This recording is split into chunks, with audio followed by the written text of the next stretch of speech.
Audio clip number 89 قرآن پاک کی سورہ بقرہ کی آیت نمبر 256 سے 258 کی تلاوت، ترجمہ اور تفسیر قرآن صراط الجنان سنیں گے۔ بسم اللہ الرحمن الرحیم۔ ترجمہ: اللہ کے نام سے شروع جو نہایت مہربان رحمت والا ہے۔ لا اکراہ فی الدین قد تبین الرشد من الغی فمن يكفر بالطاغوت ويؤمن بالله فقد استمسك بالعروة الوثقى لا انفصام لها والله سميع عليم۔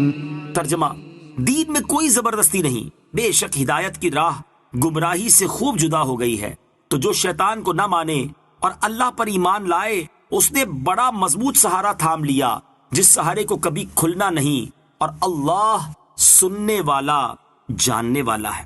لا اکراہ فی الدین، دین میں کوئی زبردستی نہیں۔ اس آیت کا خلاصہ یہ ہے کہ جو شیطان کا انکار کرے اور اللہ تعالیٰ پر ایمان لائے تو اس نے بڑا مضبوط سہارا تھام لیا، اور یہ ٹوٹنے والا نہیں الا یہ کہ بندہ خود ہی سے چھوڑ دے۔ آیت لا اکراہ فی الدین سے حاصل ہونے والے نکات: نمبر 1، صفات الہیہ کے بعد لا اکراہ فی الدین فرمانے میں یہ اشارہ ہے کہ اب عقل مند آدمی کے لیے قبول حق میں تاخیر کرنے کی کوئی وجہ باقی نہیں رہی۔ کسی کافر کو جبرن مسلمان بنانا جائز نہیں، مگر مسلمان کو جبرن مسلمان رکھنا ضروری ہے، کیونکہ یہ دین اسلام کی توہین اور دوسروں کے لیے بغاوت کا راستہ ہے جسے بند کرنا ضروری ہے۔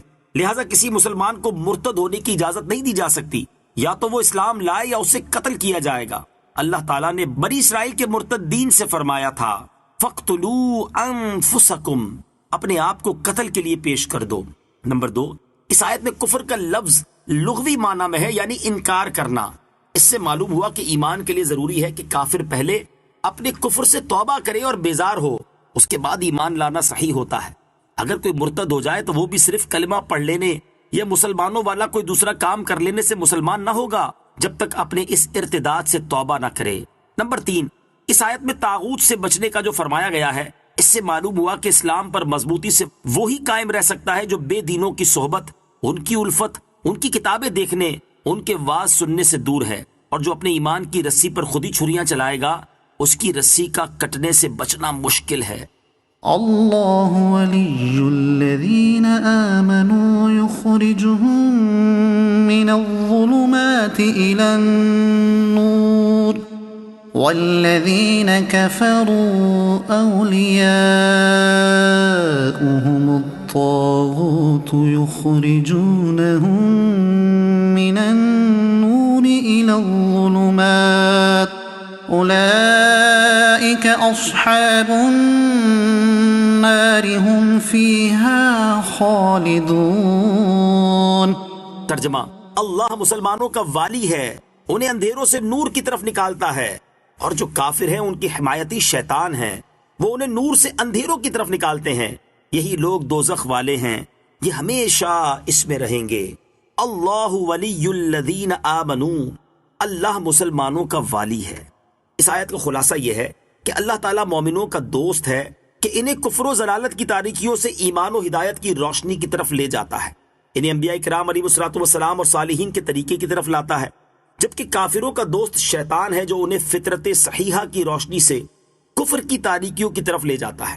حق کا راستہ ایک ہے اور باطل کے بہت سارے راستے ہیں، اس لیے یہاں نور کو واحد اور ظلمات کو جمع ذکر کیا گیا۔ نور کی طرف جانے کا سب سے بڑا ذریعہ، یاد رہے کہ مومنوں کے نور کی طرف جانے کا سب سے بڑا ذریعہ حضور پر نور صلی اللہ تعالی علیہ وآلہ وسلم ہے۔ چنانچہ سورہ ابراہیم آیت نمبر 1 میں اللہ تعالیٰ نے ارشاد فرمایا، ہم نے آپ کی طرف کتاب نازل فرمائی لِتُخْرِجَ النَّاسَ مِنَ الظُّلُمَاتِ إِلَى النُّورِ، تاکہ آپ لوگوں کو تاریکیوں سے نور کی طرف نکالیں۔ أَلَمْ تَرَ إِلَى الَّذِي حَاجَّ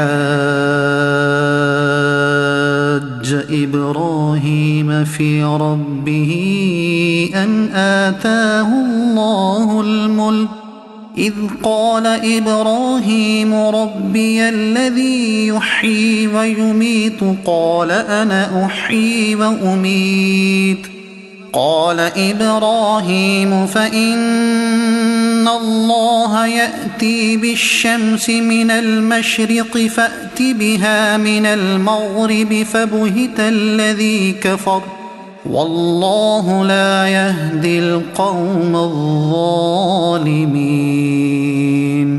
ترجمہ: اے حبیب، کیا تم نے اس کو نہ دیکھا تھا جس نے ابراہیم سے اس کے رب کے بارے میں اس بنا پر جھگڑا کیا کہ اللہ نے اسے بادشاہی دی ہے؟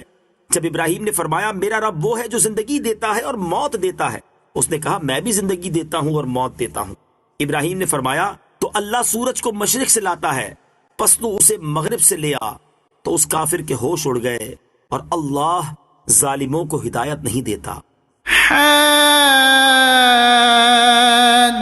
إبراهيم في ربه، ابراہیم سے اس کے رب کے بارے میں جھگڑا کیا۔ گزشتہ آیت میں نور اور تاریکی والوں کا بیان ہوا تھا، اب انہی کی مثال بیان کی جا رہی ہے۔ نور والوں کے پیشوا حضرت ابراہیم علیہ السلام تھے، اور تاریکی والوں کا پیشوا نمرود تھا۔ نمرود کو اللہ تعالیٰ نے عظیم سلطنت عطا فرمائی، لیکن اس نے اس پر شکر و طاعت کی بجائے تکبر و غرور اور سرکشی کا راستہ اختیار کیا، حتیٰ کہ اپنی ربوبیت یعنی رب ہونے کا دعویٰ کرنے لگا۔ سب سے پہلے سر پر تاج رکھنے والا یہی ہے۔